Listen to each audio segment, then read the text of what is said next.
It's something about these two franchises, Kolkata and Bangalore, and they lock horns, and it's what's been a neck and neck affair in the IPL. We'll break it down, deconstruct it for you all with, of course, the man himself, Brian Lara. Don't go anywhere.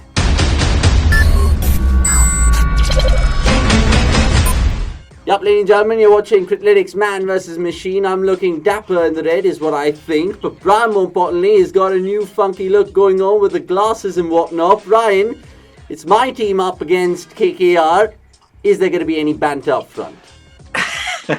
Between us? No, I'm just going to walk away with the victory and just leave you to ponder afterwards, because RCB going 3 out of 3, I'm not seeing it happening, because they're just not playing that cricket that deserves to be 100% win record. They just got up against SRH, and yeah, I think it's going to be another situation where KKR should control this game.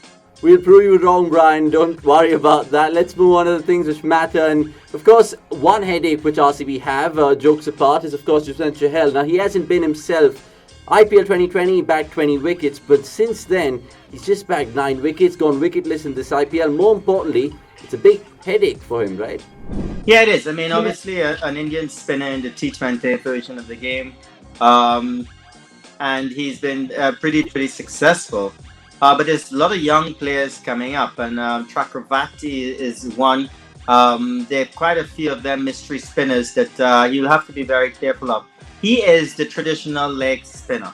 He, bowls a good leg break, spins it a bit, hardly relies on the googly, but he has it in his armory.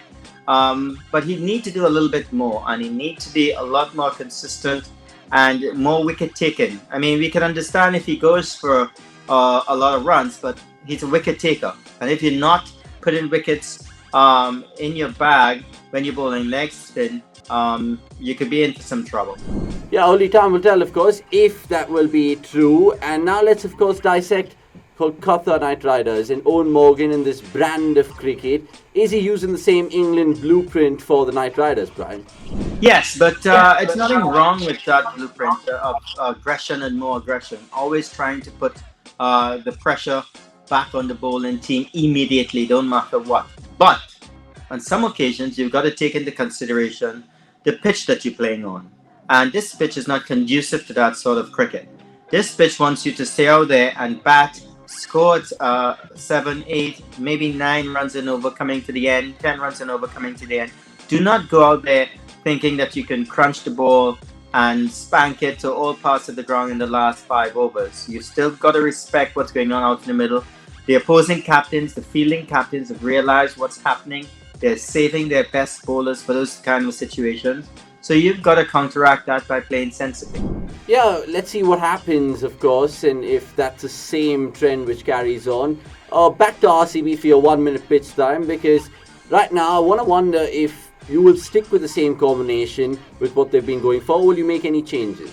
I will stick with the same combination. It's a situation where, yes, the 2 victories have been very close, but those are the guys that have got you over the line. And I think it's necessary that you give them the confidence. Some guys may not be performing to the best of their ability, but in the first place, you got them in the first 11 for the very first match. You're still 100% win ratio. Keep going with them. Work with them in the nets and make sure that they can produce for you. Because if they do, if a guy like Chahal produces, it's an extra weapon that you have, and that's just great. To sort of banish anybody at this point in time, I don't see it. And I think the best combination they have right now for that surface is on the field. Okay, words of wisdom from Brian Lara there. And more importantly, moving on to the Criclytics Man vs. Machine, let's see if the players can produce for him, more importantly, because 11-9 is what the slender lead says in terms of Criclytics versus Brian Lara.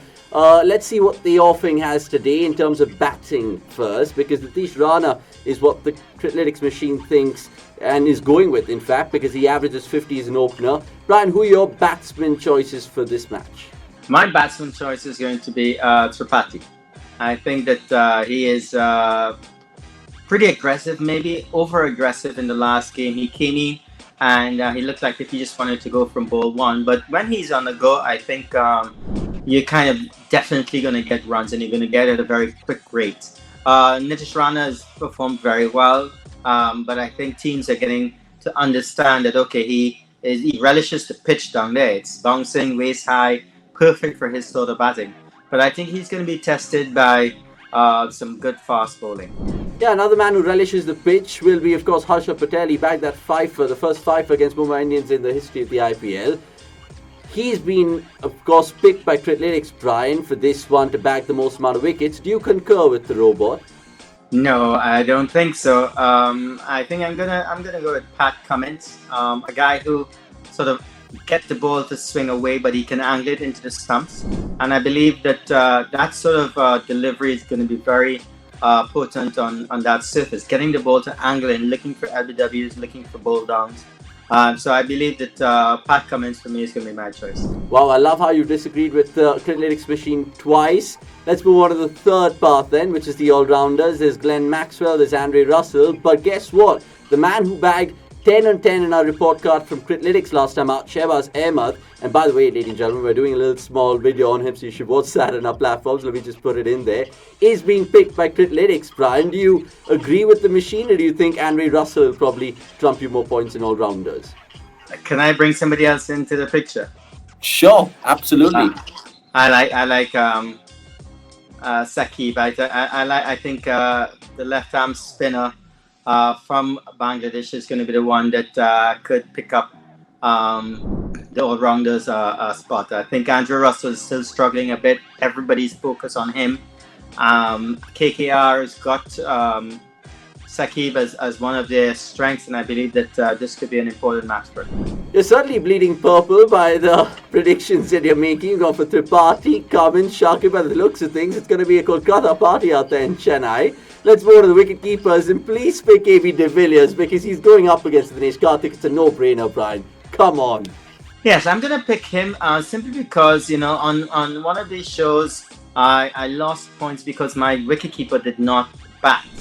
And I believe that a lot is going to be asked of AB de Villiers in this match, I believe. And the fact that, if he's going to be asked a lot more questions, you have the opportunity to perform. So I'm going to go with AB de Villiers on this, but simply on the fact that I don't believe Dinesh Karthik is going to be asked to do a lot in this match with the bat. I think you were referring to that KL Rahul MS Dhoni pick, and that's completely valid. So we'll let that be. So again, another good choice for Brian. Finally, an RCB pick. Lastly, will he go for RCB in the game? He said no. Brian, put sentiment aside. I want you not to invest your emotion in this because Criclytics, wait for it, predicts 60% to the Royal Challengers of Bangalore. Oh, that's a good selection based on what has happened so far.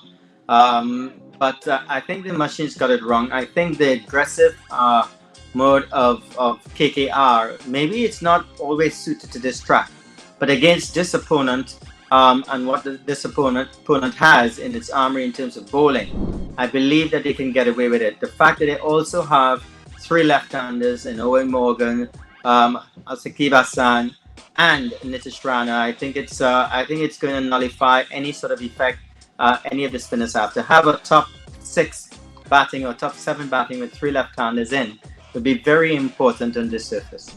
I think we'll take note of that, considering Chahal and Shehbaz Ahmed are going to be bowling the lefties. Only time will tell, of course, if Maxwell gets in the mix, considering the pitch is just like that. But Brian, it's been fun yet again. We'll see you in a bit because, of course, the schedule doesn't have it for us to be again. But hopefully you beat a robot in this one because you have that slender lead, like I said, 11-9. And we'll wish you well until then. Thank you. Cheers. That was Brian Lara. Yet again, insightful, compelling insights just about how he reads the game and especially how he's going up against a Criclytics machine. That's all we have time for. Thanks for watching. It's goodbye from us.